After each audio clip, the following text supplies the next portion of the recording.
Absolument. D'abord la sécurité, puis Obama lui a plutôt parlé de sécurité sociale et de système de santé quand même. Là, on est revenu sur un schéma plus classique. Oui, tout à fait. Et effectivement, McCain donne, enfin l'impression qu'il donne, c'est que le grand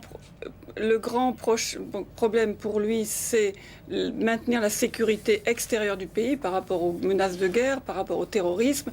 Et pour Obama, la sécurité, c'est d'abord que les gens gardent leur maison, gardent leur salaire. Là-dessus, ils ont été assez clairs finalement, mais sans être concrets sur les choix économiques. Effectivement. Alors ensuite, les questions de politique étrangère comme prévu ont été abordées. On a commencé avec l'Irak, sujet sensible s'il en est. Cela dit, selon un dernier sondage, l'Irak finalement vient très loin maintenant dans les préoccupations des Américains. 9% seulement disent que c'est un sujet important, alors que 50% des Américains disent que c'est l'économie le sujet majeur. L'Irak, là encore, McCain a tenté de se détacher un petit peu du passif Bush et de sa proximité. Oui, complètement. Il y a une question dont McCain refuse de débattre, c'est le bien fondé d'être allé en Irak. Et ce qui est surprenant, je trouvais assez étrange finalement, c'est qu'on a l'homme le plus âgé qui refusait de regarder à ce moment-là 6 ans en arrière ou 7 ans en arrière et qui voulait uniquement parler du futur, c'est-à-dire de la manière de régler tout ça, et lui promet la victoire. Il dit c'est encore possible de gagner avec moi, vous allez gagner. Obama, lui, se place sur le terrain du jugement initial, rappelle que les renseignements étaient mauvais en 2001, qu'il n'y avait pas d'armes de destruction massive, que l'Irak n'avait pas partie prenante dans le 11 septembre et qu'il a exercé le meilleur jugement. Bon, et vous le rappelez très justement, ce débat sur le passé qui est important pour juger ces deux hommes n'est pas crucial aux yeux des Américains aujourd'hui parce que, d'une part, il faut sortir d'Irak, et les deux ont un plan un peu différent. 16 mois pour Obama, voilà, un peu plus long pour McCain. Et ensuite, la question première, c'est la crise économique. C'est vraiment garder son emploi, garder sa maison. C'est à cela que je crois que c'est là-dessus que les gens vont prendre leurs décisions pour l'élection. En fait, sur le fond de ces questions de politique étrangère, c'est vrai que c'était peut-être moins important pour les Américains, mais c'était important pour McCain parce que c'est là qu'il arrive à prendre le dessus. Alain de Chalvon, c'est ce qu'on a vu. D'ailleurs, vous parliez tout à l'heure du maître qui parlait à l'élève. Il a même dit à Barack Obama, en français dans le texte, vous faites preuve de naïveté. Il a utilisé le mot de naïveté. Oui, il a utilisé le mot de naïveté. Il a eu des phrases vraiment répétitives, peut-être une dizaine de fois dans le débat, mais vous ne comprenez pas, vous n'avez pas réalisé. À un moment, il lui a dit, mais monsieur, le sénateur Obama ne sait pas faire la différence entre tactique et stratégique. Là, et stratégie, c'était l'ancien combattant qui parlait, le diplômé de l'école navale. Et oui, c'est un peu paradoxal tout ça, parce que finalement, oui, c'est vrai, l'Irak arrive maintenant en deuxième position, très très loin derrière l'économie, et pourtant, c'est bien grâce à l'Irak, je dirais, que Barack Obama a été sélectionné dans les primaires. Ça a fait la différence par rapport à Hillary Clinton, et aujourd'hui, ça n'a pratiquement plus d'importance. Merci Alain. On va vous retrouver dans un instant. Je rappelle aux téléspectateurs qui viennent de nous rejoindre que c'est une édition spéciale autour du premier débat entre les deux prétendants à la Maison-Blanche, Barack Obama et John McCain. On vient de le dire, donc d'un côté le plus âgé, le plus expérimenté, en tout cas c'est ce qu'il dit, qui renvoie l'autre dans le camp des élèves, et puis l'élève qui dit encore une fois, mais vous avez fait vos preuves et on a vu ce que ça a donné. Voilà. On va reparler de la crise américaine. John McCain a dit qu'il suspendait sa campagne. D'ailleurs, jusqu'au dernier moment, on ne savait pas si ce débat aurait lieu. Ça s'est décidé dans la soirée, assez tard. Est-ce que ça a été une décision qui a été perçue aux États-Unis de façon patriotique ? Il a dit « Je sais, j'ai fait la guerre, je sais quand il faut que tout le monde soit sur le pont ». Ou est-ce que ça a été perçu comme une tentative de fuite un petit peu ?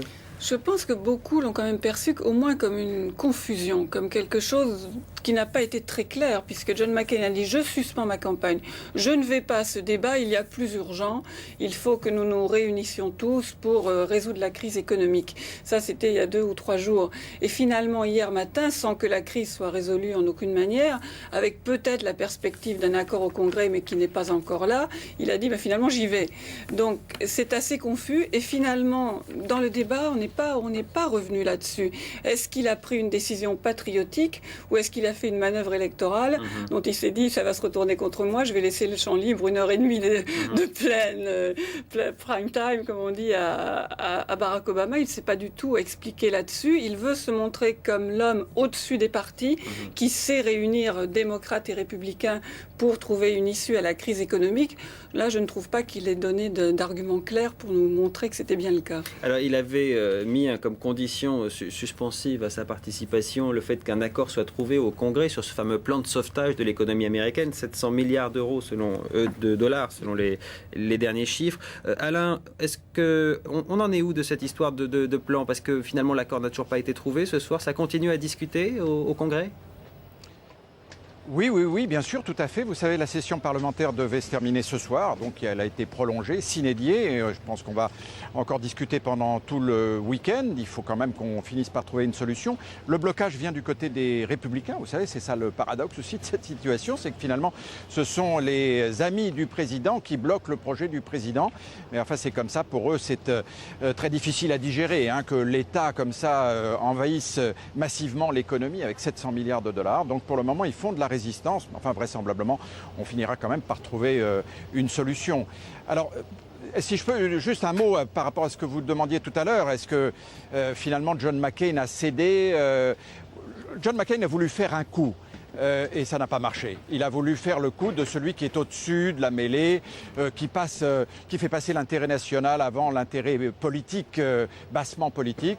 Ça a fait un flop total. Ça n'a pas du tout été repris, ça n'a pas marché du tout. Et donc il est finalement venu ici sans s'expliquer, mais un petit peu, je dirais, la tête basse. Alors, vous parliez tout à l'heure de l'élève qui parle au maître. Il faut dire un petit portrait quand même des deux personnages. Ils ont quand même 25 ans d'écart, oui. Un quart de siècle, c'est pas rien. John McCain est né en 36. Est-ce que ça peut jouer, selon vous, en sa faveur ou en sa défaveur? On a bien vu que c'était une question au travers de tous ces échanges-là. C'était présent tout le temps. John McCain sait qu'il est et qu'il a l'air plus âgé. Il essaye d'en jouer, d'ailleurs avec pas mal d'humour. À un moment, comme le journaliste demandait à Obama de répéter une de ses phrases, McCain dit « Mais vous avez peur que je n'entende pas ?» ou « Bon, j'ai un vieux stylo ». Et donc, il n'en fait pas mystère. Il cherche à mettre les rieurs de son côté. Mais pour un Américain, c'est un atout ou... Voilà. La question qui se pose, est-ce que les Américains veulent un frère ou un grand-père? Et McCain s'est placé en grand-père de la nation. Absolument. J'aime les anciens combattants. Ils savent que je les aime, que je prendrai soin d'eux. J'ai vécu ceci, je connais un tel, je suis allé dans tel pays, je suis là depuis longtemps. Voilà. Je suis un homme d'expérience et je vais vous protéger. Il a cité Kissinger, Eisenhower, bon, toutes sortes de gens très expérimentés. Edward Kennedy, qui au demeurant est à l'hôpital. Et Obama, lui, il a l'âge, en gros, d'être notre frère, bien davantage, un homme de la génération suivante, et qui, lui, se place en homme cultivé, intelligent, qui doit encore faire ses preuves. Ce qui peut aussi jouer contre lui parce qu'il est considéré comme un petit peu l'intelligentsia de la côte Est, autrement dit les intellectuels formés dans les très grandes universités, alors que McCain, lui, joue côté quand même joue le côté plutôt populaire. C'est étonnant parce que tous les deux incarnent finalement une part du rêve américain. D'un côté, il y a le patriote, il y a le héros de la nation qui est prêt à sacrifier sa vie, et puis de l'autre, il y a le jeune qui a réussi, fils d'immigrés, qui a réussi, qui a fait la meilleure école et qui s'est mis au service des plus pauvres à Chicago.